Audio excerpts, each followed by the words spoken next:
ఖచ్చితంగా ఆ పార్టీ మెడలు వంచైనా సరే 42% రిజర్వేషన్ తీసుకొస్తాం. ఇది కాంగ్రెస్ పార్టీకి ఉన్నటువంటి చిత్తశుద్ధి అని చెప్పి నిన్న ముఖ్యమంత్రి రేవంత్ రెడ్డి గారు ఢిల్లీలో ప్రెస్ మీట్లో చెప్పడం జరిగింది. సో ఇది మంచి పరిణామం. మీరు వాళ్ళ మెడలు వంచుతా అంటే మేము కూడా కాదనం. మీరు వాళ్ళ మెడలు వంచురి, మెడలు నరుకుర్రి. కానీ 42% రిజర్వేషన్ అనేది మాకు మీకున్నటువంటి బంధం.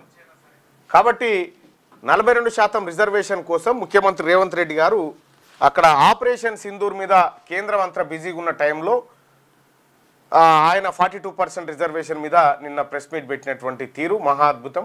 అందులో ఆయన కొన్ని విషయాలు మాట్లాడిండు. ఆ విషయాల మీద మనం ఒకటి రెండు చర్చ పెట్టుకోవాల్సింది.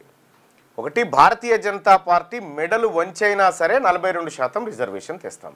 అయితే మనకు మార్చిలో ఈ బిల్లు పాస్ చేసుకున్నాం. ఏది 42% రిజర్వేషన్ బిల్లుకు సంబంధించినటువంటిది అసెంబ్లీలో మండలిలో పాస్ చేసుకున్నాం.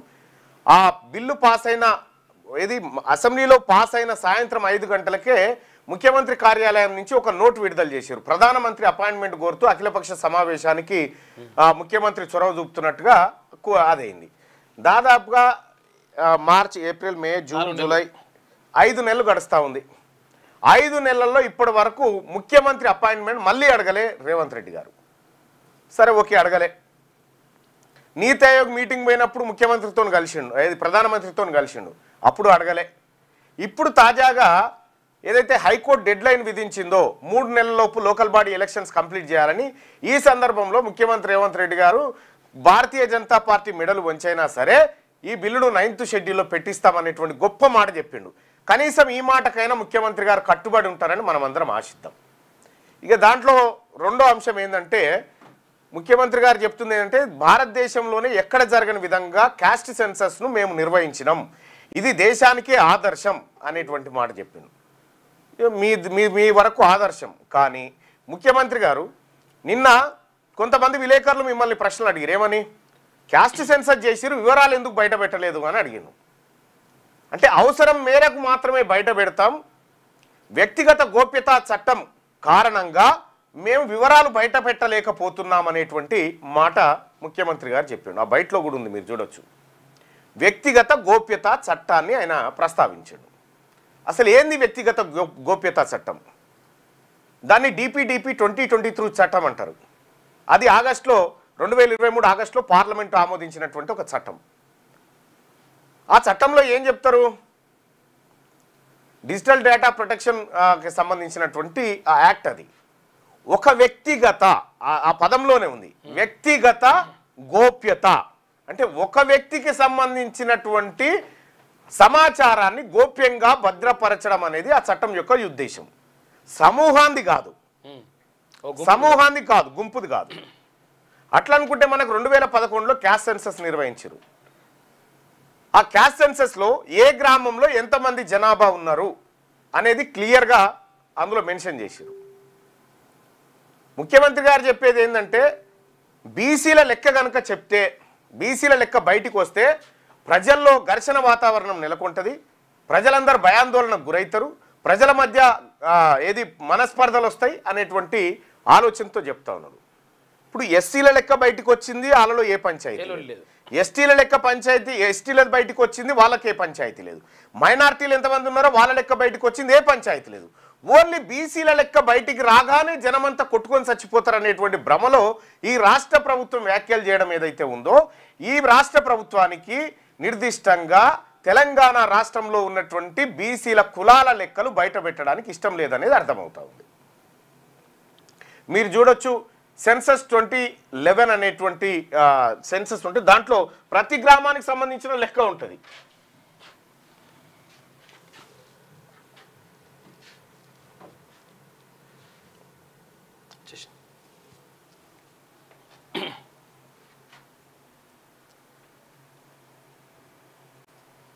దీంట్లో ఈ డాటా డౌన్లోడ్ చేసుకోవచ్చు. ఏ గ్రామంలో ఎంతమంది ఉన్నారు, హౌస్ హోల్డ్స్ ఇంత ఉన్నాయి, పాపులేషన్ ఇంత ఉంది, టోటల్ మేల్స్ ఇంత, ఫీమేల్స్ ఇంత.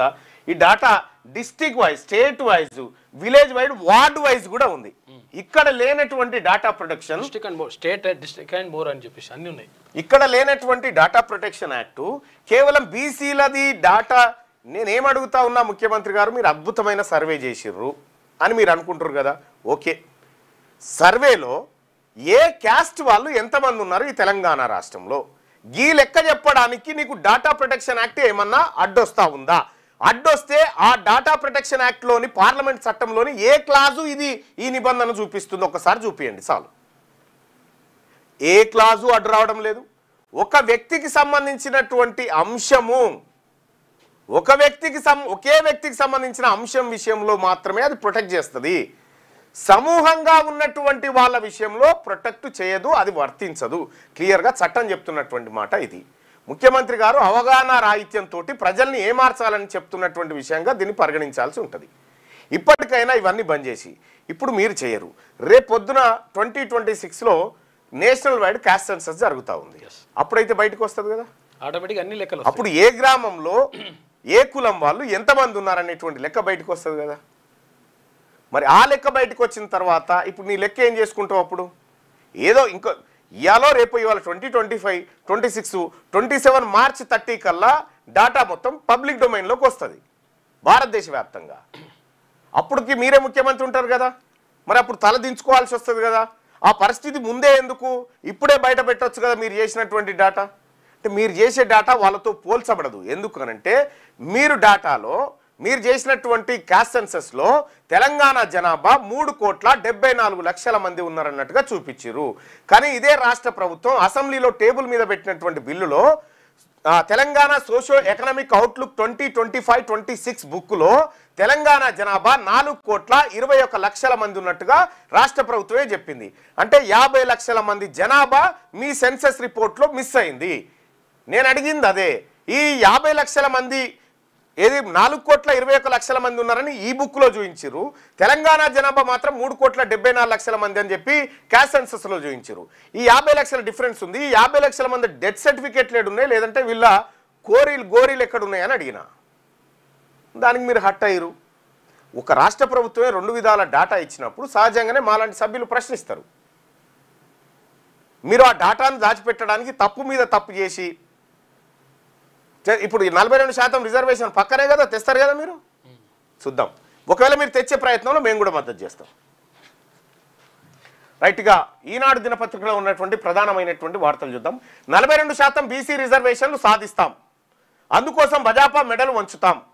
బీసీలో ముస్లింలను కలిపి రిజర్వేషన్లు కల్పించడంపై ఆ పార్టీది తొండి వాదన. గుజరాత్, ఉత్తరప్రదేశ్, మహారాష్ట్రలోనూ ముస్లింలకు రిజర్వేషన్లు. ఆ విషయం అమిత్ షా కూడా చెప్పారు. అది తప్పైతే పార్టీ నుంచి ఆయనను బహిష్కరించండి. ఉపరాష్ట్రపతిగా దత్తాత్రేయకు అవకాశం ఇవ్వాలి. ఢిల్లీలో CM Revanth Reddy press meet. కేంద్ర ప్రభుత్వంలో ఉన్న భాజపా మెడలు వంచైనా తెలంగాణలో బీసీలకు విద్యా, ఉద్యోగాలు, స్థానిక సంస్థల ఎన్నికల్లో 42% రిజర్వేషన్లు సాధించి తీరుతామని ముఖ్యమంత్రి రేవంత్ రెడ్డి ధీమా వ్యక్తం చేశారు.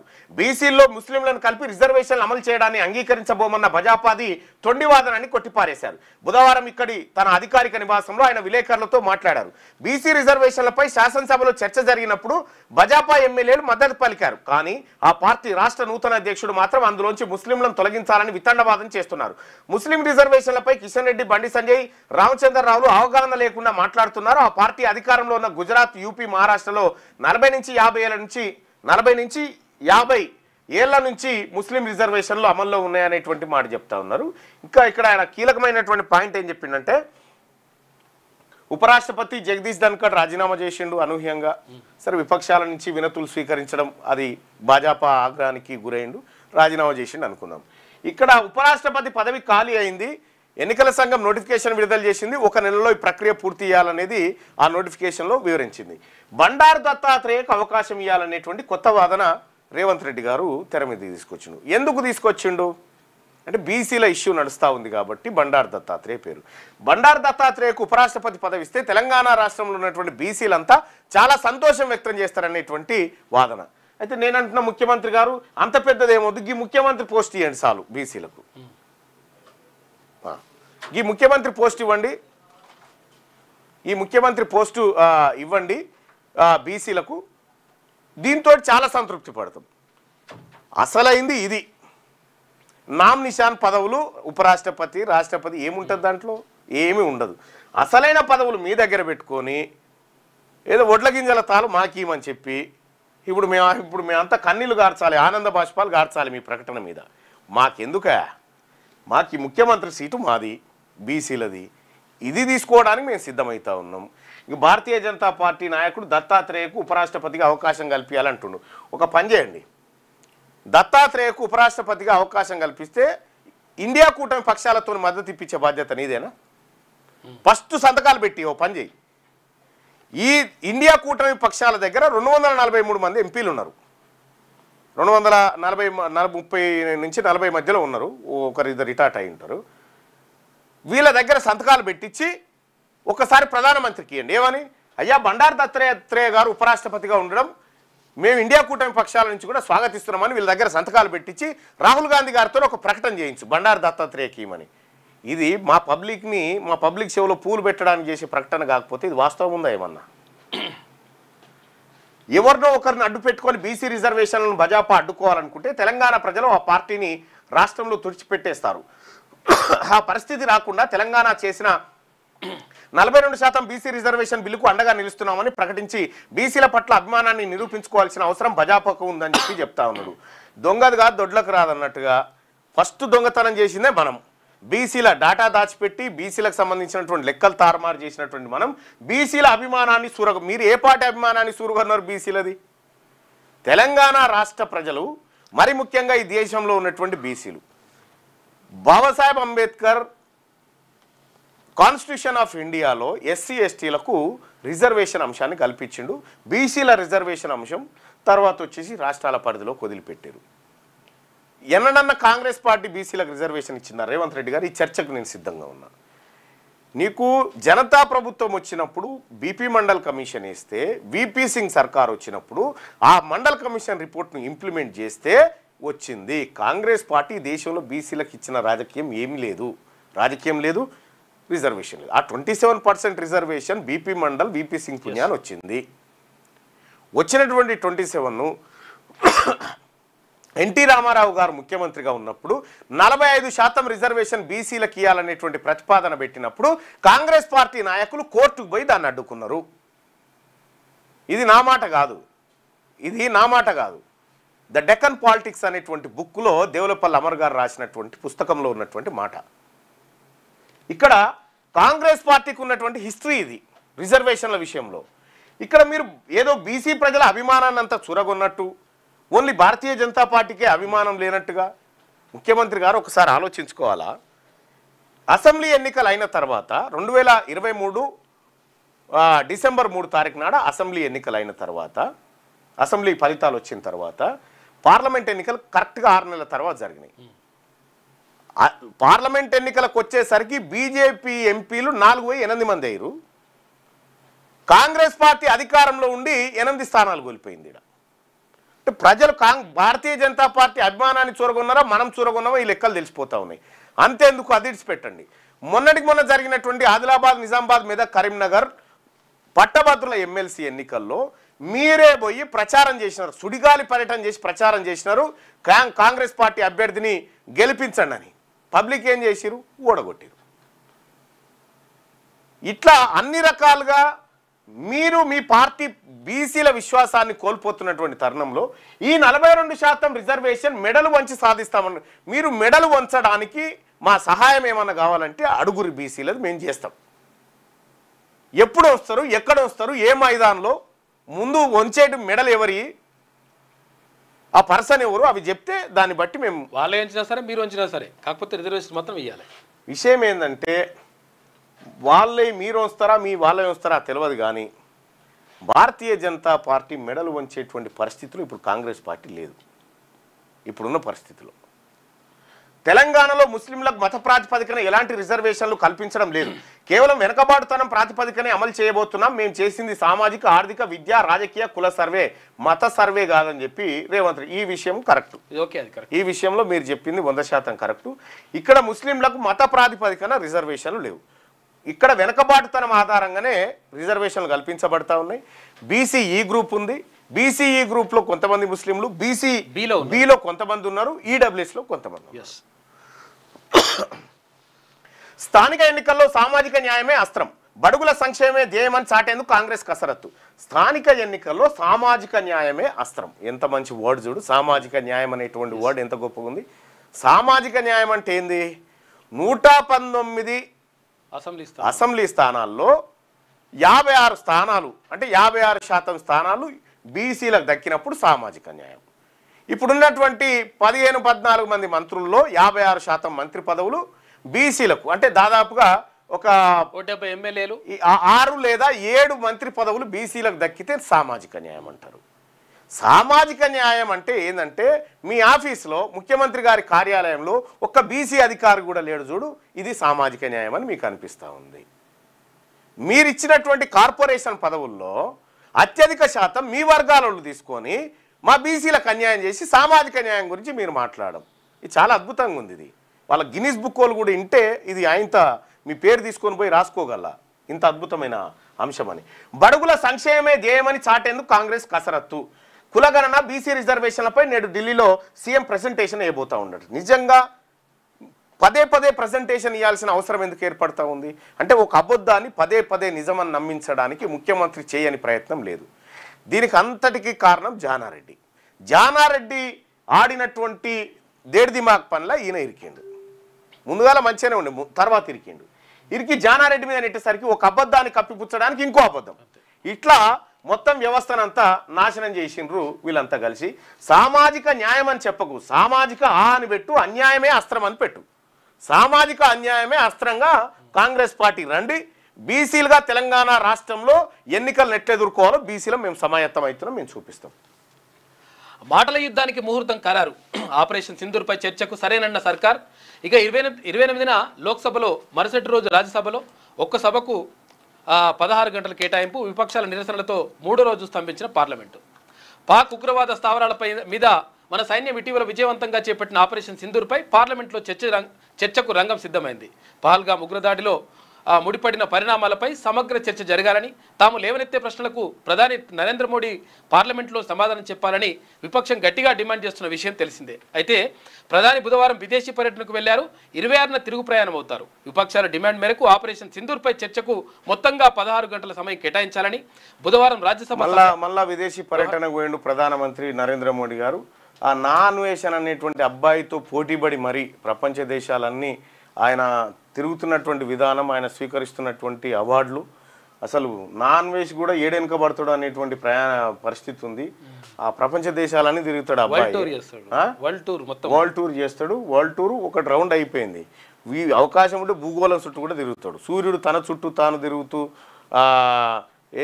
భూమి తన చుట్టూ తాను తిరుగుతూ సూర్యుడి చుట్టూ తిరిగినట్టుగా ఈ రెండిటి చుట్టూ నరేంద్ర మోడీ గారు తిరుగుతుంది. ఇంత పెద్ద సీరియస్గా మాటల యుద్ధం జరుగుతూ ఉంది ఆపరేషన్ సింధూర్ పైన. ఇప్పుడు విదేశీ పర్యటనకు నరేంద్ర మోడీ, పార్లమెంట్ సమావేశాలు జరుగుతూ ఉన్నాయి, వర్షాకాల సమావేశాలు. ఈ సమయంలో ప్రధానమంత్రి గారు వడిగల గుర్రానికి తిరుగుడు రోగం అన్నట్టుగా ఈయన ఎప్పుడు ఉంటాడో ఎప్పుడు తిరగబోతాడో ఎవరికి అర్థం కాదు. ముఖ్యమంత్రిగా అదే మన ప్రధానమంత్రి గారిని నేను అడుగుతా ఉన్నా, పహల్గామ్ దాడి జరిగింది, ఎప్పుడు జరిగింది? అది 2 months అయిపోయింది.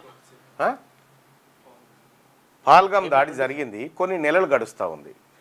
పహల్గామ్ దాడిలో 4 ఉగ్రవాదులు పాల్గొన్నారు. 26 మందిని విచక్షణారహితంగా కాల్చి చంపారు. పహల్గామ్ ఎక్కడ ఉంది?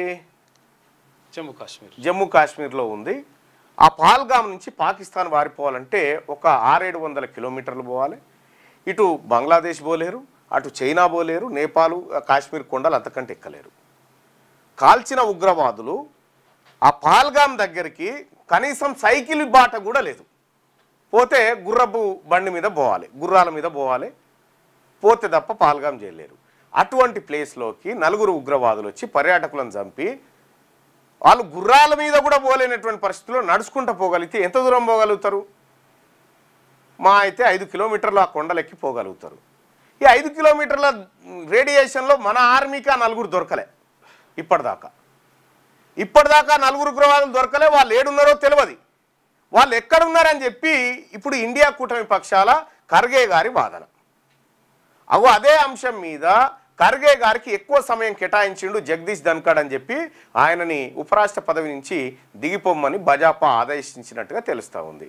ఈ ఆపరేషన్ సింధూర్ విషయంలో డొనాల్డ్ ట్రంప్ పదే పదే ప్రకటన చేస్తాడు. ఏమని? నేనే పాక్ భారత్ యుద్ధం నేనే ఆపినా అని చెప్తాడు. విచిత్రం ఏంటంటే భారత్ పాక్ ఈ 2 పక్షాల నుంచి యుద్ధ విరమణ ప్రకటన రాక అంటే ముందే 3 గంటల ముందు డొనాల్డ్ ట్రంప్ ప్రకటన చేసిండు. మేము అంగీకరించినాం, చర్చలు సఫలమైపోయినాయి, నేనే బెదిరించిన, మీరిద్దరు కొట్లాడితే తలా ఒకటి చెంప మీదకేం కొడతా, మంచిగా ఆడుకోవాలి మీరిద్దరు అని చెప్పి నేనే చెప్పిన అన్నట్టుగా ఆయన ట్వీట్ చేసిండు. అంటే భారతదేశ సార్వభౌమాధికారాలన్నీ ట్రంప్ గారి చేతిలోకి పోయినాయా? ఈ దేశం ఎలా ఉండాలనేది ఈ దేశ ప్రభుత్వం నిర్ణయం తీసుకోవాలి, ట్రంప్ ఎట్లా తీసుకుంటాడు అనేది విపక్షాలు చేస్తున్నటువంటి ఆరోపణ. వీటన్నిటికీ సమాధానం చెప్పాల్సినటువంటి సమయంలో ప్రధానమంత్రి గారు విదేశీ పర్యటనకు పోయిండు. 26 తారీఖు వస్తాడు. నీకు చర్చ ఏం పెట్టిరు? ఇక్కడ చర్చ ఎప్పుడు అని పెట్టిరు చూడండి. 28న లోక్సభలో, మరుసటి రోజు రాజ్యసభలో ఒక్కో సభకు 16 గంటల కేటాయింపు, విపక్షాల నిరసనతో 3వ రోజు స్తంభించిన పార్లమెంటు. ఈ 16 గంటల చర్చలో విపక్షాలకు ఎన్ని గంటలు ఇస్తారు? ఇది కీలకమైన. ఈ 16 గంటలలో 15 గంటలు అధికార పార్టీ మాట్లాడి 1 గంట సేపు కాంగ్రెస్ ఈ విపక్షాలకు ఇస్తే ఏమైనా లాభం ఉంటుందా? కాబట్టి ఈ చర్చ అర్థవంతంగా జరగాలి. ఆ 4 ఉగ్రవాదులు ఎక్కడ? వాళ్ళ ఈ స్కెచెస్ కూడా బయటికి వేసారు అప్పట్లో. లోక్సభ బీఏసీ సోమవారం ఈ నిర్ణయం తీసుకుంది. ఈ నెల 28న దిగువ సభలో, మరుసటి రోజు ఎగువ సభలో చర్చ ప్రారంభం కానుంది. చర్చకు మోడీ సమాధానం ఇస్తారా లేదా అనేది ఇంకా తేలకపోయినా ఉగ్రవాదంపై భారత్ వైఖరిని విదేశాలకు మరోసారి స్పష్టం చేసేలా ఆయన మాట్లాడే అవకాశం ఉందని భాజపా సీనియర్ నేత ఒకరు వెల్లడించారు. చర్చ సమయంలో మోడీ పార్లమెంట్లో ఉండాలని తాము బీఏసీ సమావేశంలో డిమాండ్ చేశామని, ప్రభుత్వం దానికి భరోసా ఇచ్చిందని రాజ్యసభలో కాంగ్రెస్ పక్ష ఉపనాయకుడు ప్రమోద్ తివారీ విలేకరులకు తెలిపారు.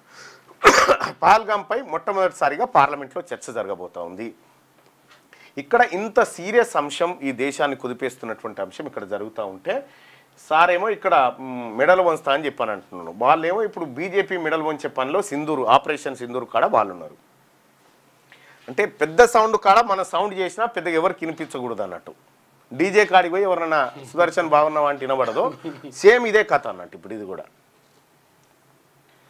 నింగిలో బంగారం పేరు పూనం దేవరాఖ్యాని. ఒకసారి విమానం ఎక్కడమే గగనం అనుకునే మధ్యతరగతి కుటుంబ నేపథ్యం. అలాగని ఆమె నిరాశ చెందలేదు.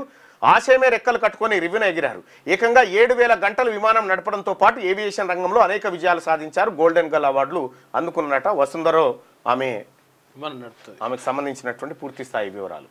హర్షవర్ధన్ జైన్ వీడు మామూలుడు కాదు. నకిలీ అధికారులు, కార్యాలయాలు, టోల్ గేట్లు, పోలీస్ స్టేషన్లు చూశాం. ఉత్తరప్రదేశ్లో ఏకంగా ఓ నకిలీ రాయబార కార్యాలయాన్ని సృష్టించాడు. హర్షవర్ధన్ జైన్ అనే కేటుగాడు విదేశాల్లో ఉద్యోగాలు ఇప్పిస్తానని అమాయకులను నమ్మించి ఎందరినో బురిడి కొట్టించాడు. ఆ వివరాలన్నీ 11వ పేజీలో ఉన్నాయి. దాన్ని చూడండి ఒకసారి.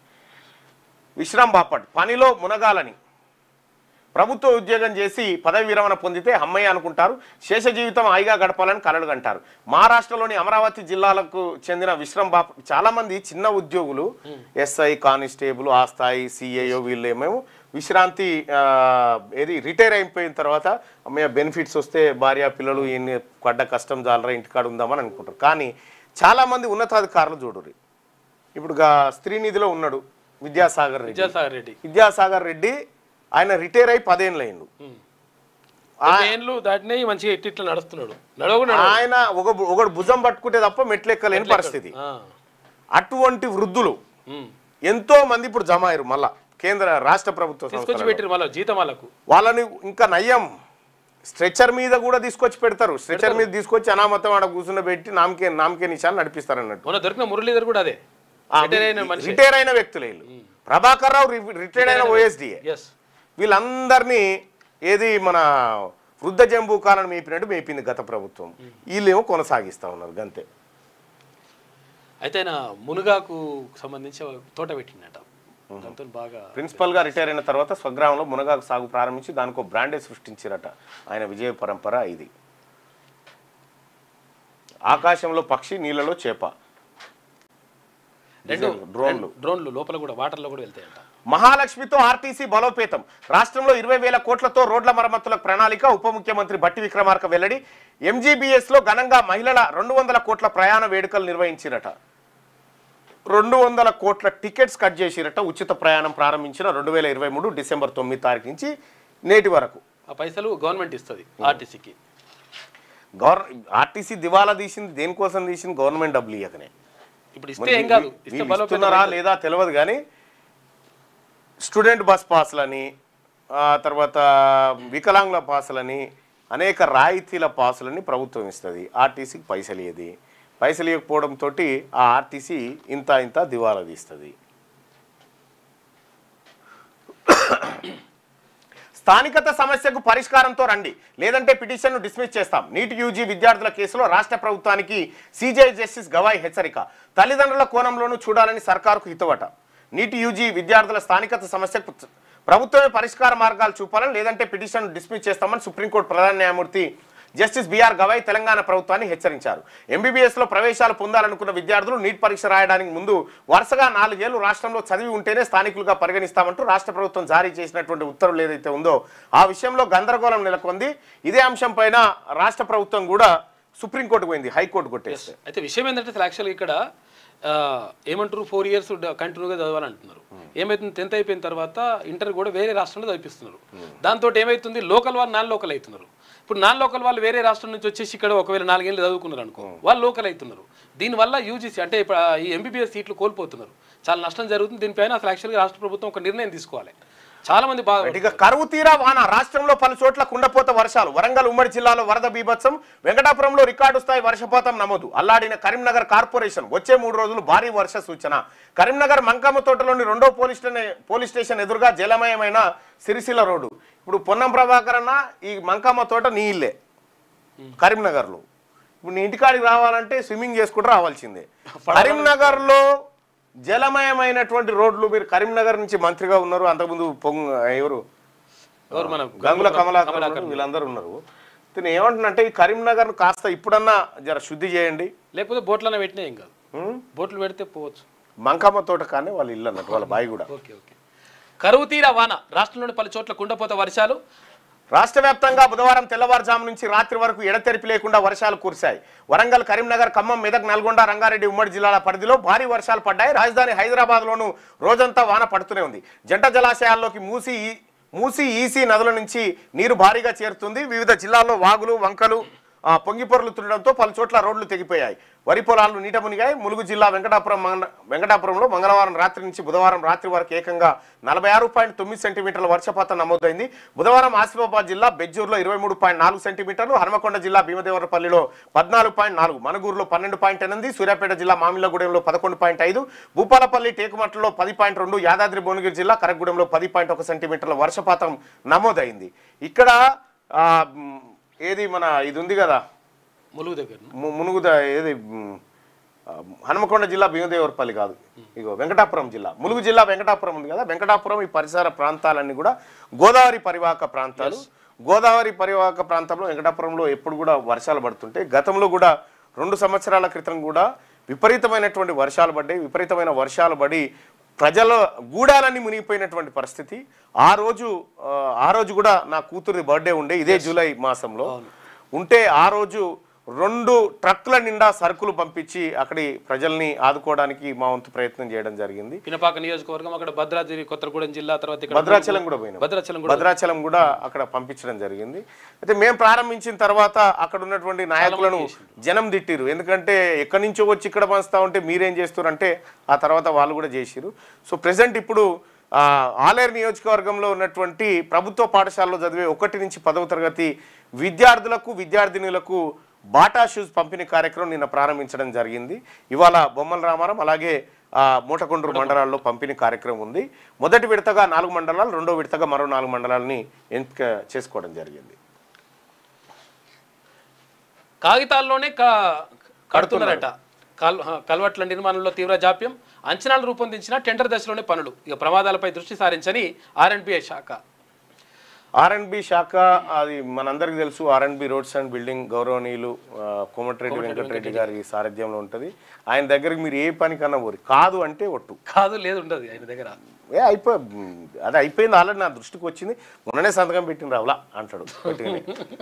రాష్ట్రంలో పలు చోట్ల రోడ్లు భవనాల శాఖ పరిధిలో రహదారుల వద్ద ఉన్న కల్వర్ట్లు ప్రమాదకరంగా మారాయి. కొన్ని శిథిలావస్థకు చేరాయి. గత వర్షాకాలంలో దెబ్బతిన్న 77 కల్వర్ట్లకు మరమ్మతులు చేపట్టాలని అధికారులు పరిశీలనకు తేలింది.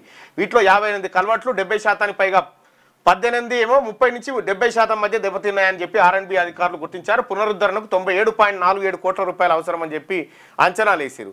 అయితే నేను మండల్లో మాట్లాడినప్పుడు జనగామ జిల్లా చిటకోడూరు బ్రిడ్జికి సంబంధించినటువంటి అంశాన్ని అక్కడనే సభలో ఉన్నటువంటి కోమటిరెడ్డి వెంకటరెడ్డి గారిని అడిగిన, ఈ చిటకోడూరు బ్రిడ్జ్ను త్వరగా టెండర్లు పిలిచి కంప్లీట్ చేయాలంటే అది అయిపోయింది ఎప్పుడు అన్నాడు.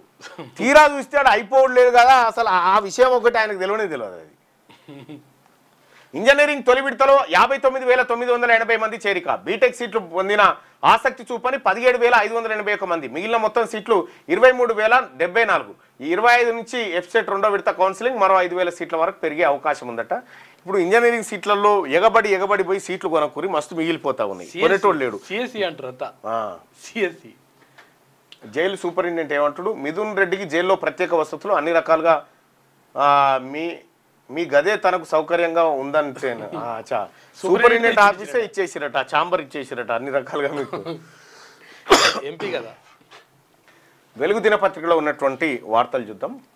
జోరుగా వానలు, రాష్ట్ర వ్యాప్తంగా ఎడతెరిపి లేకుండా కురుస్తున్న వర్షాలు. ములుగులో 25.5 సెంటీమీటర్ల వర్షపాతం నమోదు. భూపాలపల్లి, భద్రాద్రి జిల్లాలోనూ దంచి కొట్టిన వాన. సూర్యాపేట, మంచిర్యాల, కరీంనగర్లో అతి భారీ వర్షాలు. హైదరాబాద్ సహా అన్ని సిటీల్లో రోజంతా ముసురు. రాష్ట్రమంతటా నేడు భారీ వానలు. ములుగు, భూపాలపల్లి జిల్లాలో అతి భారీ వర్షాలు. ఆరెంజ్ అలర్ట్ జారీ చేశారు అధికారులు. భద్రాద్రి జిల్లా తలిపేరు ప్రాజెక్టు గేట్లు ఎత్తడంతో కిందికి ప్రవహిస్తున్న నీరు. రాష్ట్ర వ్యాప్తంగా ఎడతెరిపి లేకుండా కురుస్తున్న వర్షాలు. ఆస్ట్రేలియాలో మనోడిపై దాడి. ఇక ఆస్ట్రేలియాలో మన దేశానికి చెందిన వ్యక్తిపై దుండగులు దాడి దిగారు. అయితే కారులోంచి గుంజి కింద పడేసి దారుణంగా కొట్టారు. తీవ్ర గాయాలైన బాధితుడు ప్రస్తుతం ఆసుపత్రిలో చికిత్స పొందుతున్నాడు. జాతి వివక్షతతో దూషిస్తూ బూతులు తిడుతూ కొట్టారని చెప్పేసి బాధితుడు భార్య చెప్పింది. బీజేపీ మెడలు వంచైనా బీసీ రిజర్వేషన్లు. ఇక ఇప్పుడు ఇంత కాన్ఫిడెంట్గా చెప్పిన ముఖ్యమంత్రి గారు, బీసీ ప్రజలారా రిజర్వేషన్లు తీసుకొని వచ్చే బాధ్యత నాదే అని చెప్పేసిండు. 42% రిజర్వేషన్లు తీసుకొని వస్తా అని రేవంత్ రెడ్డి గారు మెడల్ వంచైనా తెస్తా అంటుండు. కాబట్టి మనం కొద్దిగా టెన్షన్ లేదు, పెట్టుకోరి. బీసీ రిజర్వేషన్లు తీసుకొస్తా అంటుండు. బిల్లుల ఆమోదానికి రాహుల్ ఖర్గేతో కలిసి కేంద్రంపై ఒత్తిడి తెస్తాం, ఇండియా కూటమి నేతలను కలిసి మద్దతు కూడగడతామని సీఎం రేవంత్ రెడ్డి. ముఖ్యమంత్రి రేవంత్ రెడ్డి గారు, మీ ప్రయత్నం చాలా బాగుంది. ఇది తీసుకురావడం కోసం ఒకరిద్దరు మంత్రులు కూడా ఆత్మ బలిదానం చేయాల్సి వస్తే కానీ 42% అయితే రావాలి. ముస్లింల పేరుతో బీసీ రిజర్వేషన్లు అడ్డుకునేందుకు బీజేపీ కుట్ర. మతం కాదు, వెనకబాటుతనం ఆధారంగానే రాష్ట్రంలో రిజర్వేషన్లు. ముస్లిం రిజర్వేషన్లపై కిషన్ రెడ్డి, బండి సంజయ్కి అవగాహన లేదు. భావోద్వేగాలను రెచ్చగొట్టి ప్రజలను తప్పుదోవ పట్టించేందుకు యత్నం. గుజరాత్, మహారాష్ట్ర, ఉత్తరప్రదేశ్లో ఎప్పటి నుంచో ముస్లిం రిజర్వేషన్లు. దమ్ముంటే ఆ రాష్ట్రాల్లో ఎత్తివేయాలని బీజేపీ నేతలకు సవాల్. స్థానిక ఎన్నికల్లో 2 పిల్లల నిబంధన ఎత్తివేతపై పరిశీలిస్తున్నామని వెల్లడి. దత్తాత్రేయకు ఉపరాష్ట్రపతి పదవి ఇవ్వాలని ముఖ్యమంత్రి డిమాండ్. నిన్న సహజంగా ఆయన చిట్చాట్ చేస్తూ ఉంటాడు. చిట్చాట్ చేసేటువంటి కార్యక్రమాలు అంటే ఎప్పుడు కూడా ప్రెస్ మీట్లు తక్కువ, చిట్చాట్లు ఎక్కువ ఉంటాయి. చిట్చాట్లలో ఏదన్నా 1-2 ఉంటే సూచాగా చెప్పిపోతాడు. ప్రెస్ మీట్ పెట్టడం అర్థం ఏంటంటే ఏదైతే పని కాదో, ఏదైతే ఫెయిల్ కాబోతుందో దాని మీద ప్రెస్ మీట్ పెడతాడు అన్నట్టు. అవి అటవీ భూములు కావు, ప్రభుత్వ భూములే. కంచగచ్చిబౌలి ల్యాండ్స్పై సుప్రీంకు మరోసారి స్పష్టం చేసిన రాష్ట్ర సర్కార్. ఇక ఫారెస్ట్ ల్యాండ్ అంటూ సిఈసి పేర్కొనడం కరెక్ట్ కాదు. ఇండస్ట్రియల్ పార్కుల్లో మొక్కలు నాటుతున్నట్లు వెల్లడి. ఈ 43 అంశాలతో 56 పేజీల అడిషనల్ అఫిడవిట్ దాఖలైంది. ఇక Cartosat, Google earth imagery, centenary satellite చిత్రాలు అటాచ్. అడవిని కాపాడకుంటే అధికారులు జైలుకే. సుప్రీంకోర్టు అఫిడవిట్పై స్పందించేందుకు టైం కోరిన అమికస్ క్యూరీ. విచారణ వచ్చే నెల 13కు వాయిదా. ఏం చెప్తున్నారంటే ఇండస్ట్రియల్ పార్కులు మొక్కలు నాటుతున్నట్టుగా వెల్లడి. అది మేము ఆడ చెట్లు తొలగిస్తలేమయా, కంచగచ్చిబౌలిలో చెట్లు ఏది మొక్కలు నాటడం కోసం. మొక్కలు నాటడానికి పెద్ద పెద్ద వృక్షాలు అడ్డం ఉన్నాయి. వాటిని తీసేసి మేము చిన్న చిన్న మొక్కలు పెట్టి ఇండస్ట్రియల్ పార్కును డెవలప్ చేస్తూ ఉన్నాము అనేటువంటి మాట చెప్తాం. 100 ఏళ్ళకు మళ్ళీ లేవాలి అంటే మొక్కలు పెరగడానికి చెట్లు అడ్డం ఉన్నాయి, ఆ తర్వాత రాళ్ళు అడ్డం ఉన్నాయి, ఆ తర్వాత పక్షులు, జంతువులు అడ్డం ఉన్నాయి. కాబట్టి వాటిని నిర్మూలించి ఇక్కడ మొక్కల పెంపుదల కోసం ఇండస్ట్రియల్ పార్కులో మేము ప్రయత్నం చేస్తున్నామని చెప్పి రాష్ట్ర ప్రభుత్వం చాలా పెద్ద ప్రయత్నం. 4 ఏళ్ల నిబంధనతో అప్లికేషన్లను అడ్డుకోవద్దు. 4 ఏళ్లు రాష్ట్రంలో చదివి ఉండాలనే నిబంధనతో సంబంధం లేకుండా ఎంబీబీఎస్, డెంటల్ కోర్సుల ప్రవేశాల కోసం విద్యార్థులందరి నుంచి అప్లికేషన్లు తీసుకోవాలని కాలోజీ హెల్త్ వర్సిటీని హైకోర్టు ఆదేశించింది. ఇండియా 264 రన్స్కి 4 వికెట్లు కోల్పోయింది. ఇంగ్లాండ్తో బుధవారం ప్రారంభమైన 4వ టెస్టులో ఇండియాకు మంచి ఆరంభం లభించింది. సాయి సుదర్శన్ 61, జైస్వాల్ 58 హాఫ్ సెంచరీలకు తోడు కేఎల్ రాహుల్ 46, రిషబ్ పంత్ 37 రిటైర్డ్ అండగా నిలవడంతో తొలి రోజు ఇండియా ఫస్ట్ ఇన్నింగ్స్లో 83 ఓవర్లో 264 పరుగులు చేసిందంట. రేపు రాష్ట్ర కేబినెట్ భేటీ, స్వతంత్ర నిపుణుల కమిటీ కులగణన నివేదికపై చర్చించనున్న మంత్రివర్గం. బీసీ రిజర్వేషన్లు, గోవుల సంరక్షణ, గిగ్ వర్కర్ల సంక్షేమం పైన చర్చించే ఛాన్స్ ఉందట. రేపు తెలంగాణ రాష్ట్ర కేబినెట్ భేటీ కాబోతా ఉంది. ఇక దేశంలో ఓట్ల దొంగతనం ప్రజలకు ఈసీకి ఆధారాలతో వివరిస్తామని చెప్పేసి రాహుల్ గాంధీ అంటున్నాడు. కర్ణాటకలో జరిగిన సర్వేలో ఓట్ల చోరీ బయటపడింది. దీనిపై గల్లీ నుంచి ఢిల్లీ దాకా పోరాడతామని వెల్లడి. ఇక సీజ్ ఫైర్ చేయడానికి ట్రంప్ ఎవరు, ఆయన కామెంట్లపై ప్రధాని మోడీ ఎందుకు నోరు విప్పడం లేదని చెప్పేసి ఆయన ప్రశ్నిస్తే, ఇక్కడ కర్ణాటకలో ఎట్లా బయటపడిందంటే కర్ణాటక సెంట్రల్లో అనుకుంటుంది ఒక అబ్బాయి ఉన్నాడు, ముస్లిం అబ్బాయి. అయితే వాళ్ళందరి ఓట్లన్నీ నోటిఫై చేసిండు, ఎవరెవరి ఓట్లు ఉన్నాయి, వాళ్ళు అక్కడే నివసిస్తున్నారా మొత్తం స్వతంత్రంగా చేసిండు. దాన్ని ఒక యాప్ ద్వారా మెయింటైన్ చేసిండు. అంటే వాళ్ళ ఓటు ఉందా పోతుందా అనేది ఎప్పటికప్పుడు అబ్జర్వ్ చేస్తట్టు. అయితే ఆ ఓట్లు దాదాపుగా ముస్లింల ఓట్లు ఉన్నాయి. ఆ ఓట్లను డిలీట్ చేయడానికి భాజపా ప్రతిసారి ప్రయత్నం చేసింది. ఆ చేసిన ప్రతిసారి అతను ఒక కారణాన్ని పట్టుకొని వచ్చి అది ప్రెజెంటేషన్ చేసిండు రాహుల్ గాంధీకి. ఆ బెంగళూరు టాపిక్ అదే. అయితే ఆ టాపిక్ నేను కూడా విన్నా. ఒకసారి కూర్చుంటావా? మహాలక్ష్మితో లాభాల్లోకి ఆర్టీసీ 200 కోట్ల ప్రయాణాలతో 6,000 కోట్లు ఆర్జించింది అని చెప్పి డిప్యూటీ సీఎం బట్టి. హైదరాబాద్కు త్వరలో 2,800 ఎలక్ట్రిక్ బస్సులు, రాష్ట్రంలో 20,000 కోట్లతో రోడ్ల రిపేరు అభివృద్ధి. 5 ఏళ్లలో మహిళలకు 1,00,000 కోట్ల వడ్డీ లేని రుణాలు ఇస్తాం. ఇప్పటికే 25,000 కోట్ల లోన్లు ఇచ్చినట్టు వెల్లడి. ఎంజీబీఎస్లో ఫ్రీ బస్ జర్నీ సంబరాలు ప్రారంభించినట. ఆర్టీసీ పరిరక్షణ, ప్రయాణికుల సంక్షేమమే లక్ష్యం అని చెప్పి మంత్రి పొన్నం. త్వరలోనే గ్రామ స్థాయి నుంచే డబుల్ రోడ్డు అని చెప్పి మంత్రి వెంకటరెడ్డి చెప్తున్నటువంటి మాట. ఆర్టీసీ సంబరాలు చేసుకుంటా ఉన్నారట. 200 కోట్ల టికెట్స్ కట్ చేసారు, ఫ్రీ జర్నీ టికెట్స్. ఆ సంబరాలు జరుగుతూ ఉన్నాయి. ఈ సంబరాలు 2 బస్సుల టైర్లది గాలి తీసి ఇంకా చేసుకుంటే సెలబ్రేషన్ చాలా ఉంటుంది. 14 బ్యాంకుల నుంచి 1,700 కోట్ల loan fraud. SCW Prasad and group of కంపెనీస్లో ఈడీ సోదాలు, బేగంపేట సహా 6 చోట్ల తనిఖీలు. 120 కోట్లు విలువైన ప్రాపర్టీ డాక్యుమెంట్లు సీజ్ చేసిరట. 14 బ్యాంకుల నుంచి 1,700 కోట్ల లోన్ ఫ్రాడ్ చేసిరట. ఇప్పుడు పేదోడో రైతు పోయి ఒక్క 10,000 రూపాయలు లోన్ ఇవ్వమనుర్రి, వానికి ఇస్తారేమో బ్యాంకులో. 1,700 కోట్లు ఫ్రాడ్ చేసేదాకా ఈ బ్యాంకులు ఏం చేసినాయి? ఇందులో అధికారులు ఉన్నట్టు ఈ బ్యాంకుల మీద చర్యలు తీసుకోవాలి. ఫస్ట్ కేసీ కెనాల్ ద్వారా ఏపీ భారీ లూటి, ఒప్పందాలు, బచావత్ అవార్డులకు మించి నీటి తరలింపు. బ్రజేష్ కుమార్ ట్రిబ్యునల్ ముందు తెలంగాణ వాదనలు. 1944లో 10 టీఎంసీలకే హైదరాబాద్ మద్రాస్ స్టేట్ మధ్య అగ్రిమెంట్. దాన్ని తుంగలో తొక్కుతూ 39.9 టీఎంసీలకు బచావత్ ట్రిబ్యునల్తో అవార్డు. ఆ అవార్డుకు మించి సగటున 54 టీఎంసీలను దోచేస్తున్న ఏపీ. బనకచర్ల క్రాస్ రెగ్యులేటర్ వద్ద టెలిమెట్రీలు పెట్టకుండా అడ్డు. కేసీ కెనాల్ కింద పంటలకు 18.51 టీఎంసీల నీళ్లే అవసరం. మిగిలిన 26.59 టీఎంసీలను ఆదా చేసి తెలంగాణకు ఇవ్వాలి. బనకచర్ల నుంచి కేసీ కెనాల్ ద్వారా నీటిని తీసుకెళ్లకుండా ఏపీని నియంత్రించాలని చెప్పి డిమాండ్ చేస్తూ ఉన్నారు. కేసీ కెనాల్ ద్వారా ఏపీ భారీ లూటీ చేస్తుంది. ఏడిపోతా ఉంది? నేను నిన్ననే క్లియర్గా చెప్పిన. ముఖ్యమంత్రి రేవంత్ రెడ్డి గారి వియంకుడు ఏపీ, కోమటిరెడ్డి వెంకటరెడ్డి గారి వియంకుడు కర్నూలు. అవగారింటి కాడికి అని అత్తగారింటికి నీళ్ళు పోతుంటే ఎవరికి బాధ ఉంటుంది? వాళ్ళకేం బాధ రైతాంగానికి. ఇక్కడ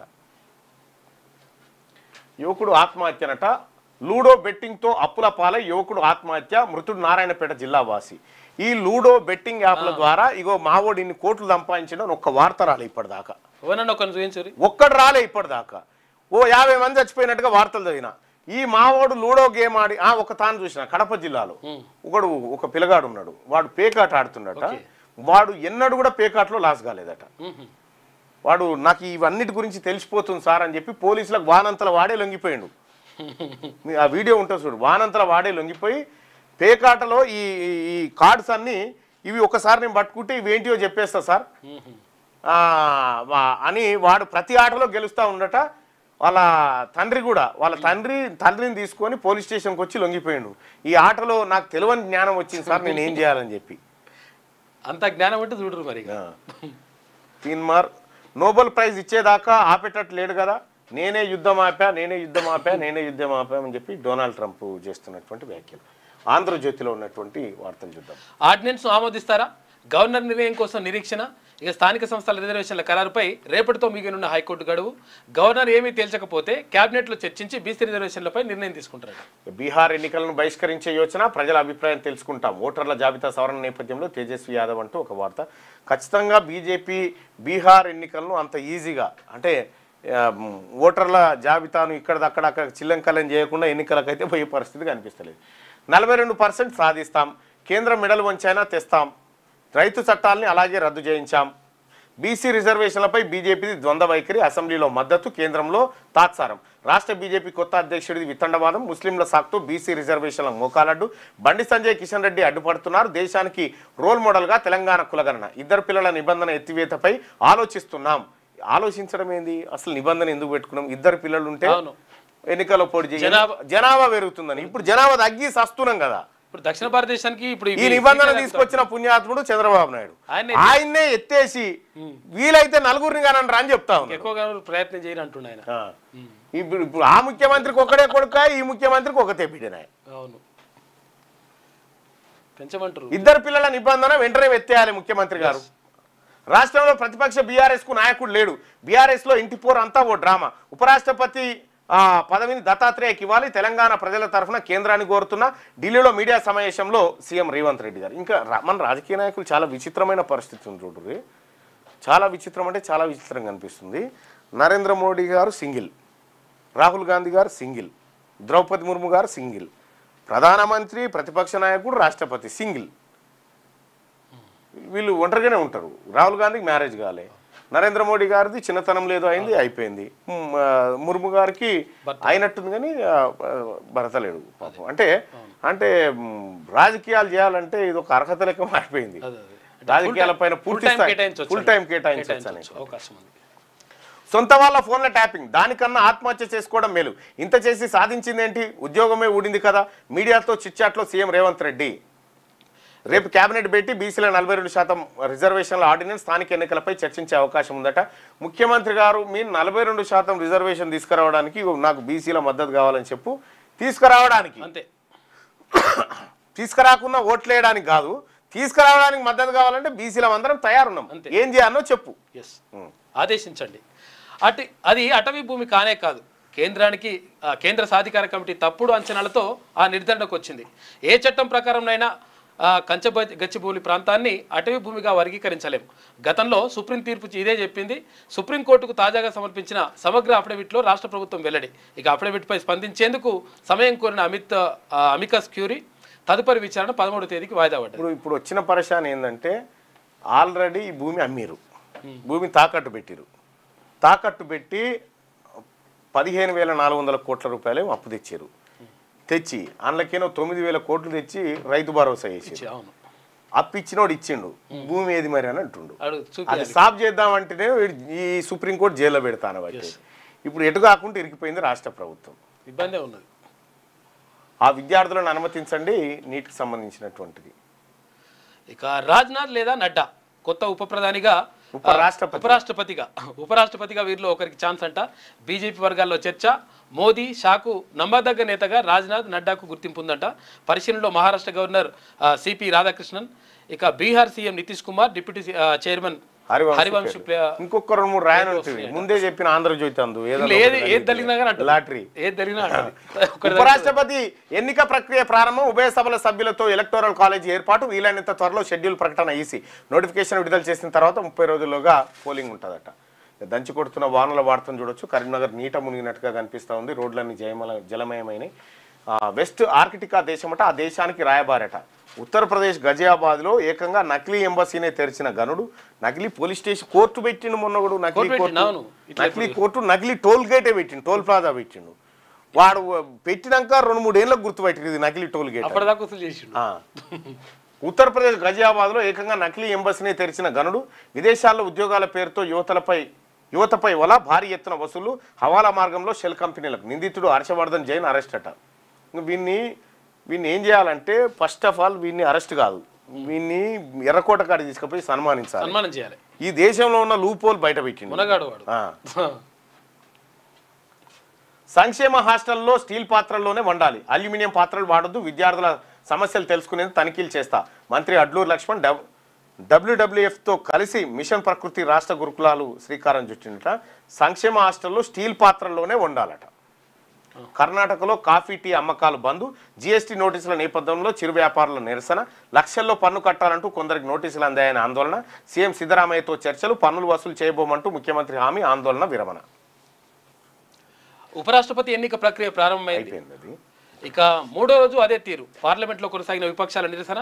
ఇక బీహార్లో ఓటర్ల జాబితా సవరణపై ఆందోళన. ప్రజాస్వామ్యాన్ని కాపాడాలంటూ నినాదాలు చేసి 28న లోక్సభలో ఆపరేషన్ సింధూర్పై చర్చ. 29న రాజ్యసభలో ఒక్కో సభకు 16 గంటల చొప్పున కేటాయింపు. కాల్పులు విరమింపజేశారని ట్రంప్ 25 సార్లు అన్నారు. పదే పదే అంటున్నారంటే అనుమానంగానే ఉందని చెప్పి రాహుల్ గాంధీ.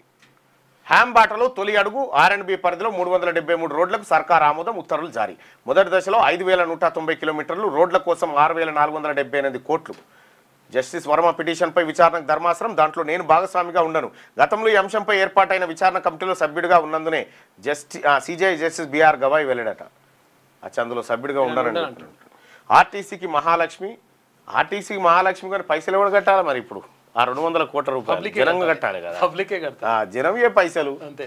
ఆ పథకం కింద 200 కోట్లు దాటిన మహిళల ఉచిత ప్రయాణాలు, వాటి టికెట్ల మొత్తం 6680 కోట్లు. ఆర్టీసీకి చెక్ అందించిన ప్రభుత్వం నష్టాల నుంచి లాభాల్లోకిట 6680 కోట్ల చెక్ అందించారు. కానీ వాస్తవానికి మరి పైసలు ఇచ్చిర్రా కేవలం ఫోటో మందమేనా? 6600 కోట్లు ఏడున్నాయి ఇప్పుడు సర్కార్ తానా? మహిళల దైనందిన జీవితంలో మహాలక్ష్మి పథకం భాగమైంది అని మంత్రి పొన్నం అంటుంటే MGBSలో సంబరాలు. ఆర్టీసీ సిబ్బందికి డిప్యూటీ సీఎం సన్మానం చేస్తా ఉన్నాడట. ఇది ఆంధ్రజ్యోతిలో ఉన్నటువంటి వార్తలు. ఇక శనార్థి ఇబ్బంది అవుతుందా? ఏం కాదు. ఇట్రా అటు చూడు ఇప్పుడు. ఓకే. ఈగల్ పక్షపాతం. ఇక డ్రగ్స్ కేసు విచారణలో వెలుగులో కొత్త విషయాలు. పబ్లు ఫామ్ హౌజుల్లో రాహుల్ తేజ్ దందా. ములుగులోని వేణుగోపాలరావు ఫామ్ హౌస్లో వారానికో డ్రగ్స్ పార్టీ నిర్ధారించిన ఈగల్. తర్వాత పబ్ల యాజమాన్యాలపై కేసులు. కాల్ లిస్టు ఆధారంగా నోటీసులు పంపేందుకు సిద్ధం. వేణుగోపాలరావు ఫామ్ హౌస్పై మాత్రం కేసు పెట్టని అధికారులు. పోలీసు అధికారి అయినందున మినహాయింపు ఇస్తురట. వేణుగోపాలరావుపై ఎందుకంత ప్రేమ అని చెప్పేసి ఒక ప్రత్యేక కథనం కనిపిస్తూ ఉంది శనార్థి దినపత్రికలో. రాష్ట్రంలోని డ్రగ్స్ మాఫియా మీద ఈగల్ బృందం ఉక్కుపాదం మోపుతుందని అంతా అనుకున్నారు. కానీ ఇప్పుడు ఆ దర్యాప్తు పక్షపాతంతో నడుస్తున్నట్టు స్పష్టంగా కనబడుతుంది. వేణుగోపాలరావు కుమారుడు రాహుల్ తేజ్ అనే వ్యక్తి పబ్లలో, ఫామ్ హౌస్లలో డ్రగ్స్ దందా నడిపిస్తున్నాడని ఈగల్ టీం నిర్ధారించినట్టు తెలుస్తుంది. అయితే సిద్దిపేట దగ్గరలోని ములుగులో ఉన్న వేణుగోపాలరావు ఫామ్ హౌస్లో వారానికో డ్రగ్స్ పార్టీ జరుగుతుందట. దీని గురించి పట్టించుకుంటలేరంట. ఆయన ఆఫీసర్ ఉన్నందుకట ఇదంతా కథ. అలా కొడుకే దాంట్లో డ్రగ్స్లో దొరికిండని చెప్పేసి ఉన్నది. మరి ఏం చేస్తారో చూడాలి. భారీ ఉగ్రకుట్ర భగ్నం. ఇక భారత్లో భారీ పేలుడకు దాడులకు ఆల్ ఖైదా ప్లాన్ చేస్తుందంట. కుట్రను భగ్నం చేసిన గుజరాత్ పోలీసులు సంబంధం ఉన్న 4 ఉగ్రవాదులను అరెస్ట్ చేసిరట. మరి ఇక ప్రజాసేవలో తీన్మాన్ మల్లన్న కూతురు పుట్టినరోజు సందర్భంగా ప్రభుత్వ పాఠశాల విద్యార్థులకు షూ పంపిణీ. మల్లన్న చదివిన మాదాపురం గవర్నమెంట్ స్కూల్ నుంచి ప్రారంభించిండ్రు. జిల్లా కలెక్టర్తో కలిసి విద్యార్థులకు సందేశం అని చెప్పేసి ఒక వార్త కనిపిస్తూ ఉంది. అయితే ఇక్కడ ఆలేరు నియోజకవర్గంలోని ప్రభుత్వ పాఠశాలల్లో చదువుతున్నటువంటి పిల్లలు ఎవరైతే ఉంటారో 1వ తరగతి నుంచి 10వ తరగతి వరకు ఉన్నటువంటి విద్యార్థులకు షూస్ అంటే ఇక్కడ బూట్లు ఇచ్చే కార్యక్రమం చేపట్టిండు. అంటే ఇక్కడ పాప సత్పాల్ పటేల్ జన్మదినం సందర్భంగా ఈ కార్యక్రమం నిర్వహిస్తూ ఉన్నా. అయితే గతంలో కూడా ఇక్కడ బుక్కుల పంపిణీ జరిగిండే మన మేడ్చల్ నియోజకవర్గంలో. రాజకీయాల పరమార్థం అంతిమంగా అణగారిన వర్గాలకు సేవ చేయడమేనని నమ్మే తీన్మాన్ మల్లన్న తన ప్రియమైన కూతురు సక్పాల్ పటేల్ పుట్టినరోజు సందర్భంగా ప్రభుత్వ పాఠశాల విద్యార్థులకు షూస్ పంపిణీ చేశారు. ఇవాళ బొమ్మల ఉంది. యాదాద్రి భువనగిరి జిల్లా తుర్కపల్లి మండలం మాదాపురం గ్రామంలో ఆయన చదువుకున్న ప్రభుత్వ పాఠశాల నుంచే జిల్లా కలెక్టర్ హనుమంతరావుతో కలిసి విద్యార్థులకు షూస్ పంపిణీ కార్యక్రమం ప్రారంభించారు. ఆలేరు నియోజకవర్గంలోని అన్ని ZPHS పాఠశాలల విద్యార్థులకు షూస్ అందించనున్నారు. ఈ సందర్భంగా తీన్మాన్ మల్లన్న మాట్లాడుతూ ప్రభుత్వ పాఠశాలల్లో చదివే విద్యార్థులకు మంచి భవిష్యత్తుతో ఉన్నత స్థాయికి చేరుకోవాలని కోరారు. 11 పేజీల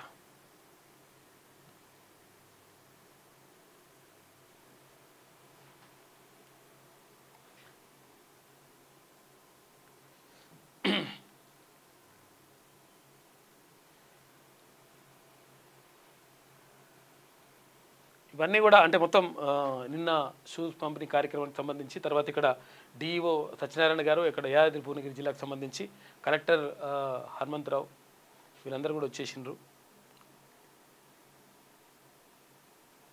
నిన్న రాజపేట మండలం తర్వాత ఇక్కడ తుర్కపల్లి మండలం మాదాపూర్లో ఈ పంపిణీ కార్యక్రమం జరిగింది. ప్రజాసేవలో తీర్మానం ఇక ప్రైవేట్ పాఠశాలలకు వెళ్ళి డబ్బులు వృధా చేసుకోవద్దని ప్రభుత్వ పాఠశాలలో అందిస్తున్న సదుపాయాలను ఉపయోగించుకోవాలని అన్నారు. ఇక ప్రైవేట్ పాఠశాలల కంటే అనుభవం కలిగిన ఉపాధ్యాయులు ప్రభుత్వ పాఠశాలలో ఉన్నారు. అయితే విద్యార్థులందరూ టీచర్లు చెప్పింది శ్రద్ధగా నేర్చుకుని ఉన్నత స్థాయికి ఎదగాలని కోరారు. సదుపాయాలు విద్యా బోధనలో ప్రైవేట్ పాఠశాలలకు ధీటుగా ప్రభుత్వ పాఠశాలలు ఉన్నాయని ఆయన పేర్కొన్నారు. అయితే ప్రభుత్వ పాఠశాలలో చదువుతూ మంచి మార్కులు సాధించిన విద్యార్థులకు కలెక్టర్ సైకిళ్లు పంపిణీ చేయడం హర్షించదగిన విషయమని కొనియాడారు. వచ్చే విద్యా సంవత్సరంలో ప్రభుత్వ పాఠశాలలో అడ్మిషన్ దొరకాలంటే పోటీ పడే విధంగా విద్యార్థుల ఉత్తీర్ణత సాధించాలని కోరారు. అనంతరం జిల్లా కలెక్టర్ మాట్లాడుతూ ప్రభుత్వం విద్యా వ్యవస్థ అభివృద్ధికి కృషి చేస్తుందని చెప్పారు.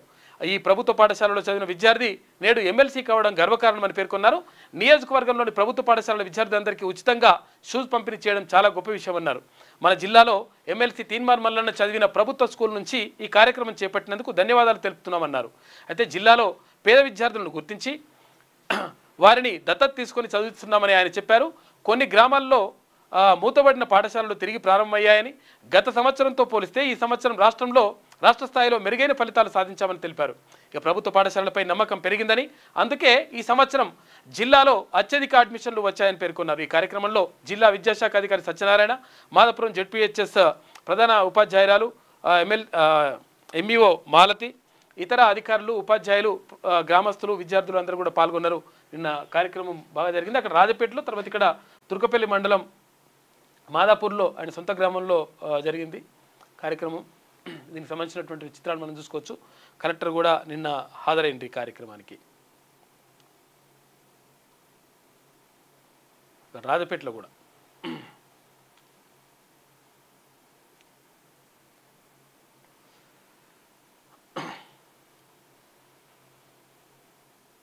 ఇవి నిన్నటికి సంబంధించినటువంటి ఇక్కడ రాజపేటలో విద్యార్థులు తీసుకొస్తున్నారు.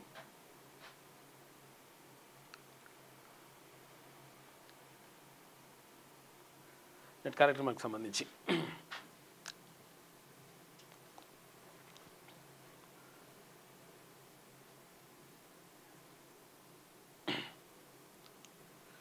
రైట్. ఆర్డినెన్స్ ఆటలు. ఇక బీసీ రిజర్వేషన్లపై కాంగ్రెస్ మోసం, రేవంత్ చిత్తశుద్ధిపై మల్లన్న ప్రశ్నలు. అమలు చేస్తే ఎమ్మెల్సీగా రాజీనామాకు సిద్ధం, లేకుంటే రేవంత్ రిజైన్ చేస్తారా అని సవాల్. మల్లన్న సవాల్ను రేవంత్ రెడ్డి స్వీకరిస్తారా అని చెప్పేసి ఒక వార్త కనిపిస్తూ ఉంది. కాంగ్రెస్, బీఆర్ఎస్, బీజేపీ పార్టీల స్థానిక ఎన్నికల రాజకీయ నాటకంలో బీసీ రిజర్వేషన్ చిక్కుకుంది.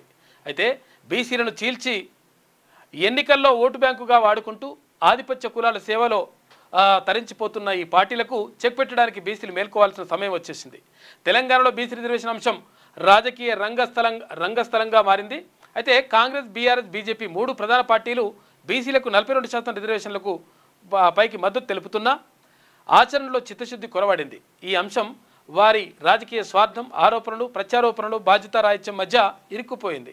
ప్రధాన రాజకీయ పార్టీలన్నీ బీసీలను పావులుగా వాడుకుంటున్నాయి. అయితే కాంగ్రెస్ ప్రభుత్వం 2024లో కులగణన నిర్వహించి బీసీలు రాష్ట్ర జనాభాలో 56.33% ఉన్నారని ప్రకటించింది కానీ ఇంకా పూర్తి స్థాయిలో మరి 42% రిజర్వేషన్కి సంబంధించి ఇంకా మరి తేల్చాలి, ఏమైతే చూడాలి. ఇక టీజీఆర్టీసీ లాభాల బాట. మహాలక్ష్మి పథకం తర్వాత 97%కి పెరిగిన ఆక్యుపెన్సీ రేషియోనంట. 2 కోట్ల మంది ప్రజలు ఉచిత ప్రయాణం, 200 కోట్ల మంది 200 కోట్ల ఉచిత ప్రయాణాలు జరిగినాయంట. అయితే దాదాపు 6,680 కోట్ల రూపాయలు ఆదాయనై, ఎవరికి మహిళలకు ఆదాయనై గవర్నమెంట్ కడతా ఉంది ఆర్టీసీకి. డిప్యూటీ సీఎం బట్టి విక్రమార్క, తర్వాత మంత్రి పొన్నం ప్రభాకర్. జైలు తప్పదు, కంచగచ్చిబౌలి భూముల్లో పర్యావరణాన్ని పునరుద్ధరించాల్సిందే. సుప్రీంకోర్టు మరోసారి హెచ్చరికలు. పర్యావరణాన్ని పునరుద్ధరిస్తామన్న రాష్ట్ర ప్రభుత్వ అఫిడవిట్పై సమాధానం కోసం సమయం కోరిన ప్రతివాదులు. ఇక తదుపరి విచారణ ఆగస్టు 13కు వాయిదా పడ్డది. ఈ గచ్చిబౌలికి భూములకు సంబంధించిన అంశం పైన ఇక సిద్ధంగా ఉన్నాం. లోకల్ బాడీ ఎన్నికలు, బీఆర్ఎస్కు ప్రీ ఫైనల్స్. కాంగ్రెస్ ఒక్క హామీని కూడా నెరవేర్చలేదు. మెజారిటీ రైతులకు రుణమాఫీ జరగలేదు. కాంగ్రెస్ పార్టీకి ప్రజలు కర్రు కాల్చి వాత పెట్టాలి అని చెప్పేసి బీఆర్ఎస్ వర్కింగ్ ప్రెసిడెంట్ కేటీ రామారావు అంటున్నాడు. ఎవరికి వాత పెడతారో తెలుస్తారు పబ్లికే. కేంద్రం బిల్లు ఆమోదిస్తే సెప్టెంబర్ లోపు స్థానిక ఎన్నికలు జరుపుతారట. లేకపోతే ఎట్లకైనా జరపాల్సింది. ఇప్పుడు ఆటోమేటిక్గా కోర్టు అది ఇచ్చింది. లేకపోతే మళ్ళీ ఇంకా పైకి వెళ్ళాల్సి వస్తుంది, సుప్రీంకోర్టు దాకా వెళ్ళాల్సి వస్తుంది. తెలంగాణలో పక్కాగా కులగణన చేసినాం, 42% బీసీ రిజర్వేషన్లకు అసెంబ్లీలో తీర్మానం చేశాం. ఆ బిల్లులను కేంద్రానికి పంపితే ఆమోదించడంతో తీవ్ర జాప్యమంట. ఇక ఢిల్లీలో CM Revanth Reddy press meet, ఉపరాష్ట్రపతిగా దత్తాత్రేయను ప్రతిపాదించిన సీఎం రేవంత్ రెడ్డి. మీద కేంద్రం ఆమోదిస్తే అవుతుందని చెప్పేసి అంటున్నారు. మరి కేంద్రం ఆమోదించాలంటే మరి ఏం చేయాలి? మరి కథ ఎంతవరకు వస్తుందో చూడాలి. నెల రోజుల్లో కొత్త ఉపరాష్ట్రపతి ఎన్నిక ప్రక్రియ ప్రారంభమైందట. ఎన్నికల సంఘం కీలక ప్రకటన చేసింది. ఎలక్టోరల్ కాలేజ్ ఎంపీలను సంప్రదిస్తున్నట్లు వెల్లడి. ఇక రిటర్నింగ్ ఆఫీసర్ల పేర్లను ఖరారు చేసేందుకు చర్యలు చేపడుతున్నట. త్వరలోనే షెడ్యూల్ ప్రకటిస్తామని చెప్పేసి ఈసీ చెప్తా ఉంది. ఎందుకంటే 2 నెలల లోపల మళ్ళా ఉపరాష్ట్రపతిని నియమించాల్సిన అవసరం ఉంటుంది. దానికని చెప్పేసి రెడీ చేస్తున్నట. మొత్తం దంచి కొడుతున్న వానలు, పొంగి పొర్లుతున్న వాగులు వంకులు అని చెప్పేసి ఇక్కడ కనిపిస్తూ ఉంది. ఇక్కడ ములుగులో భారీ వర్షాలు కురుస్తుండడంతో అక్కడ బోగతా జలపాతం మొత్తం పొంగి పొర్లుతూ ఉంది.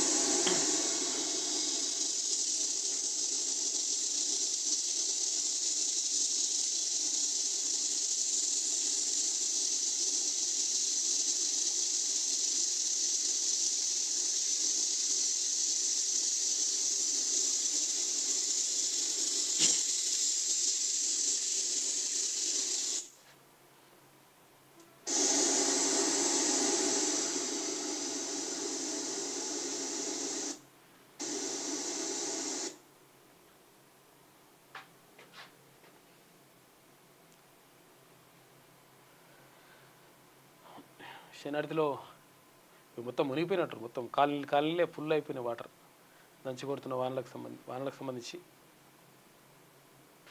ఇక దేవరకొండలో ఛత్రపతి సినిమా సూత్రధారులు ఎవరు? అగో గంటా సోమన్న ప్రత్యేక వ్యాసం రాసిండు. ఇక పుట్టగొడుగుల అక్రమ బెల్ట్ షాపులు నడుస్తూ ఉన్నాయంట. మరి క్లోజ్ చేస్తా అన్నారు, మరి ఏమైందో తెలియదు. ఇక పూర్తి స్థాయిలో విద్యుత్ వినియోగదారుల పరిష్కార వేదికను సద్వినియోగం చేసుకోవాలని చెప్పేసి ఎలక్ట్రికల్ డిఈ శ్రీనివాసాచారి అంటున్నారు. ఇది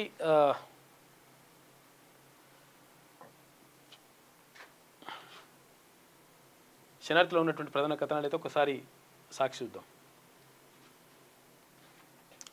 చరిత్ర సృష్టించిన దివ్య ఇక ప్రపంచ కప్ చెస్ టోర్నీలో ఫైనల్ చేరిన తొలి భారత క్రీడాకారిణిగా ఘనత సాధించిందంట. కంగ్రాట్స్. ఇక ట్రేడ్ డీల్స్ లాభాలు, బ్లూ చిప్ షేర్లతో కొనుగోలు అంట.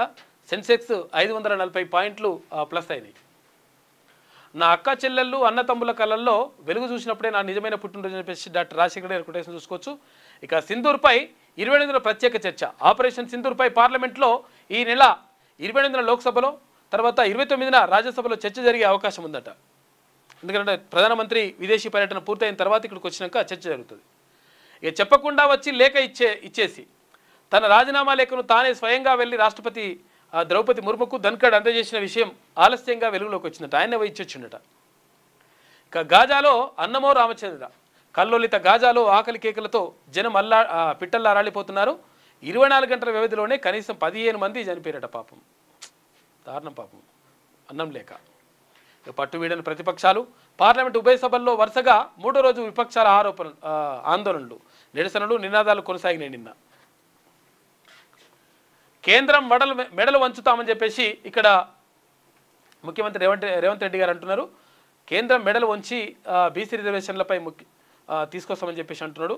నిజంగా చేస్తే మంచిగా ఉంటుంది. మరి ఇక కాంగ్రెస్ అగ్రనేతలతో పాటు ఇండియా కూటమి నేతల మద్దతు కూడా గడతాం. 42% రిజర్వేషన్లపై అన్ని పక్షాల సహకారంతో ఒత్తిడి పెంచుతాం. లొంగకపోతే ప్రధాని మోడీని దింపి మా నేతను కూర్చోబెట్టి సాధించుకుంటామని చెప్పేసి ముఖ్యమంత్రి అంటున్నారు. ఇక మంచి కాలేజీలకే మొగ్గు అంట. కొన్ని కాలేజీలో కంప్యూటర్ సైన్స్ బ్రాంచీలో సీటు వచ్చిన ఇంజనీరింగ్ విద్యార్థులు ససేమిరా అంటున్నారట. సిఎస్ఈ కూడా వద్దంటున్నారట కొన్ని కాలేజీలలో. ఆ 5 గ్రామాల్లో సర్వే మ్యాప్ భూధర్ అమలు అంట. పైలట్ పద్ధతిలో భూములు రీసర్వే నిర్వహించిన రాష్ట్రంలోని 5 గ్రామాల్లో త్వరలోనే సర్వే మ్యాప్ నిబంధనలతో పాటు భూధార్ కార్డులు జారీ చేస్తామని చెప్పేసి అక్కడ మంత్రి పొంగులేటి చెప్తున్నారు. రాత్రికి రాత్రే అడవులపై బుల్డోజర్లు ఎందుకు? అంత అత్యావశ్యకత ఏమొచ్చిందంటూ రాష్ట్ర ప్రభుత్వంపై సుప్రీంకోర్టు ఆగ్రహం వ్యక్తం చేసింది. వారాంతంలో అటవీ భూమిని ధ్వంసం చేయాల్సిన అవసరం ఏంటి? ఇక అటవీ భూముల్ని కాపాడాల్సిన బాధ్యత ప్రభుత్వానిదే. అడవులను సంరక్షించాలా లేదా మీ అధికారులను జైలుకు పంపాలా అనేది మీరే నిర్ణయించుకోండి. కంచగచ్చిబౌలి కేసులో సిజేఐ జస్టిస్ బిఆర్ గవాయ్ వ్యాఖ్యలు చేసిండు. ప్రస్తుతం పనులు నిలిపివేసినట్లు తెలిపిన ప్రభుత్వ న్యాయవాది సింఘ్వి అంటూ ఒక వార్త కనిపిస్తూ ఉంది. మరి ఏం చేస్తారో చూడాలి. ఇక 1.8 భూగోళాలు కావాలంట. కెనడాలోని యోర్క్ యూనివర్సిటీ అంచనాల ప్రకారం ఈ ఏడాది డిసెంబర్ ఆఖరు నాటికి మానవాళి పర్యావరణ అప్పు 80% చేరుకుంటుందంట. అంటే 1.8 భూగోళాలు పునరుత్పత్తి చేసి సమకూర్చాల్సినంత ఎక్కువగా ప్రకృతి వనరులను మనం వాడేస్తున్నామంట. ఆస్కార్ దారిలో తెలుగమ్మాయి అంట. 100కు పైగా దేశాలు, 3127 షార్ట్ ఫిల్మ్లు, 30 రోజుల పాటు వడపోతలు, చివరికి మిగిలింది 60 షార్ట్ ఫిల్మ్లు. అందులో ఒకటి ఏపీలోని ఎన్ఐడి సంస్థకు చెందిన లావణ్య లోదది కావడం విశేషం అని చెప్పేసి ఒక వార్త కనిపిస్తూ ఉంది. ఆస్కార్కు మరి ప్రయత్నం చేస్తుందంట. ఉంటే మంచిగా ఉంటుంది. ఈ కేసీకి 18.51 టీఎంసీలు చాలు, మిగిలిన 26.59 టీఎంసీలను మాకు కేటాయించండి. కృష్ణా ట్రిబ్యునల్ 2 ఎదుట తెలంగాణ వాదనలు వినిపించిందంట. రాష్ట్రమంతా కుండపోత, హైదరాబాద్ సహా పలు జిల్లాలు అతలకుతలమవుతూ ఉన్నాయి. కరీంనగర్ జలమయమైపోయింది. భద్రాచలం వద్ద ఉధృతంగా ప్రవహిస్తున్న గోదావరి, నీట మునిగిన పర్ణశాలలోని సీతమ్మ నారచీరల ప్రాంతం సీతమ్మ విగ్రహం అంట. ఇక ఉమ్మడి వరంగల్ జిల్లా ఏజెన్సీలో ఉప్పొంగిన వాగులు వంకలు, ఇందాక చూసిన గమనం భోగత్త జలపాతం, అక్కడ పిడుగుపాటుకు యువకుడు మృతి, ఈతకు వెళ్ళిన బాలుడు చేపల వేటకు వెళ్ళిన వ్యక్తి గల్లంత అయిపోయారట. ఉత్తర తెలంగాణకు భారీ వర్ష సూచన, 6 జిల్లాలకు రెడ్ అలర్ట్ కూడా జారీ చేసింది. జాగ్రత్తగా ఉండండి. పోలవరం వద్ద 651 టీఎంసీలు మిగులు అని చెప్పేసి ఒక వార్త కనిపిస్తాం. తెరపైకి ఏపీ సరికొత్త వాదన. కేవలం 200 టీఎంసీలు తరలింపులకి గోదావరి బనకచెర్ల అనుసంధానం అని చెప్పేసి అంటున్నారు. ఇక 4 ఏళ్ల స్థానికత నిబంధన పక్కకు, అసెంబ్లీకి ఫ్రీ ఫైనల్ అని చెప్పేసి ఒక వార్త. ఆర్డినెన్స్ చుట్టే అంతా స్థానిక రిజర్వేషన్ల పెంపుపై తొలగని సందిగ్ధత అని చెప్పేసి ఒక వార్త కనిపిస్తూ ఉంది. ఇక నమస్తే తెలంగాణ చూస్తే ట్యాపింగ్ తప్పు కాదు అని చెప్పేసి రేవంత్ అన్నట్టుగా ఒక వార్త కనిపిస్తూ ఉంది. రేవంత్ రెడ్డికి సంబంధించి ఇది ఇష్టం వచ్చినట్టుగా రాసుకుంటూ పోతుంది ఈమె. ఇక చట్టబద్ధమే, అన్ని ప్రభుత్వాలు చేసేదే, ప్రైవేట్ ట్యాపింగ్ అని చెప్పేసి దొంగల చెవుల దందా అని చెప్పేసి ఇట్లా రేవంత్ రెడ్డి సర్కార్ నిర్వాహకం ఇది. కీలక నేతలు ప్రజాప్రతినిధులపై నిఘా అని చెప్పేసి అంటున్నారు. వీళ్ళు చేసిన పని, గతంలో వీళ్ళు చేసిన పని ఇప్పుడు ముఖ్యమంత్రి మీద పెట్టేటువంటి ప్రయత్నం చేస్తారన్నమాట. ఇట్లా చేస్తారు లెక్క. తాను చేస్తే ఒప్పు, ఇతరులు చేస్తే తప్ప అని చెప్పేసి. ఎవరు చేసిరు? ఫస్ట్ ఎవరు చేసిరు? మీరే కదా చేసింది. అంత తేలింది అంత కథ అంతా. ఫోన్ ట్యాపింగ్పై బీఆర్ఎస్ బదనాం చేసిన రేవంత్ రెడ్డి ఇప్పుడు ఫోన్ ట్యాపింగ్ తప్పు కాదంటూ సమర్థన. ఇది ఇల్లీగల్ కానప్పుడు కేసులు ఎందుకు, దర్యాప్తులు ఎందుకు, అధికారులకు వారి కుటుంబాలకు క్షమాపణ చెప్తారా అని చెప్పేసి ఇటువంటి లంగా కథలు మానుకోరి. ఫోన్ ట్యాపింగ్ చేసిందని సమర్థించుకుంటేందుకు ఇటువంటి వార్తలు రాస్తుంది. మళ్ళీ సీఎం వ్యాఖ్యలపై వెలువెత్తుతున్న విమర్శలను రాసుకొస్తుంది. ఇంకా సిగ్గు లేకుండా. నిరుపేదలకు దక్కని ఇందిరమ్మ ఇండ్లు, ఇందుకు ప్రభుత్వ నిబంధనలే ప్రధాన అడ్డంకి అంట. ఇంటి మొత్తాన్ని 7.50 లక్షలకు పెంచాలి. ఎల్బీ నగర్లో పోటీ చేస్తే మంత్రి పదవి ఇస్తారంటారంట. మరోసారి ఎమ్మెల్యే కోమటిరెడ్డి హాట్ కామెంట్స్ అని చెప్పేసి ఇక్కడ రాజగోపాల్ రెడ్డికి సంబంధించిన వార్త కనిపిస్తూ ఉంది. డయేరియాతో 2 మృతి. కామారెడ్డి జిల్లా దేమ గ్రామంలో ఘటన. 3 రోజులుగా వాంతులు విరేచనాలతో గ్రామస్తులకు అస్వస్థతనంట. డయేరియా మరణాలతో రాష్ట్రంలో కలకలం రేగుతూ ఉంది.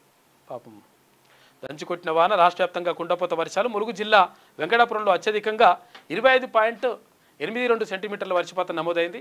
ఇక 3 రోజులు అతి భారీ వర్షాలకు అవకాశం ఉందంట. పలు జిల్లాలకు ఆరెంజ్, ఎల్లో అలర్ట్లు జారీ చేస్తున్నారు. ఇక అర్ధరాత్రి అడవుల ధ్వంసం అని చెప్పి సుప్రీంకోర్టు అన్నట్టుగా ఒక వార్త కనిపిస్తూ ఉంది. ఇక రేవంత్ అప్పులకే గ్రీన్ఫీల్డ్ హైవే పనులు అని చెప్పేసి ఒక వార్త. మోదీపై ధన్ఖడ్ అని చెప్పేసి అవిశ్వాస చర్యలకు రాజీనామాతో బదులిచ్చిన ధన్ఖడ్ అని చెప్పేసి ఈమె రాసుకొచ్చింది.